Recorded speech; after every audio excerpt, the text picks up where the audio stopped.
સમાચારો રાજકોટથી, જ્યાં ચપ્પુની અણીએ સગીરાને હવસનો શિકાર બનાવનાર નરાધમો ઝડપાઈ ચૂક્યા છે। રાજકોટમાં જંગલેશ્વર વિસ્તારમાં 15 વર્ષીય સગીરા પર સામૂહિક દુષ્કર્મ કેસમાં પોલીસે 5 આરોપીઓ સામે કાર્યવાહી કરી છે, જેમાં એક ટ્રાફિક વોર્ડન સહિત 3 આરોપીઓની ધરપકડ કરવામાં આવી છે, જ્યારે કે 2 સગીર સામે પણ કાર્યવાહી કરાઈ છે। પકડાયેલા શખ્સો પૈકી ધવલ રાઠોડ ટ્રાફિક વોર્ડન તરીકે ફરજ બજાવે છે, જ્યારે કે મિહિર કુંગસિયા રીઢો ગુનેગાર છે, જે અગાઉ 6 વખત નકલી પોલીસની ઓળખ આપીને તોડ કરતો પકડાઈ ચૂક્યો છે। જ્યારે કે આ કેસમાં હજુ 2 આરોપીઓને ડેવિલ ઉર્ફે સાહિલ અને રઝાક ઠેબા નામના 2 શખ્સો પોલીસ પકડથી દૂર છે।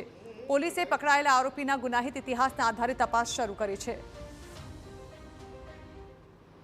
ડેવિલ, સાહિલ, મિહિર કુગશિયા, રજાક ઠેબા, ધવલ, આસિફ સામદાર, એક સગીર વયનો છોકરો તેમજ એની એક મિત્ર શ્રી મિત્ર, જેણે આ તમામની આરોપીઓ સાથે ઓળખાણ કરાવેલ છે।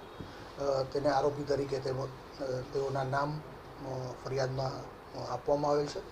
આ બાબતે તપાસ તજવીજ દરમિયાન 3 આરોપીઓની અટકાયત થઈ ગયેલ છે અને બાકીના આરોપીઓની અટક કરી આગળની તપાસ ભક્તિનગર પીઆઈ પરમાર ચલાવી રહેલ છે।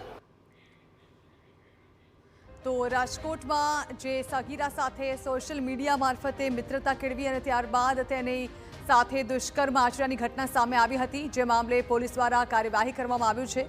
આ મામલે પોલીસે તુરંત કાર્યવાહી કરતા દુષ્કર્મના આરોપીઓને ઝડપી પાડ્યા છે। પોલીસે કાર્યવાહીમાં ટ્રાફિક વોર્ડન સહિત 3ની ધરપકડ કરી છે।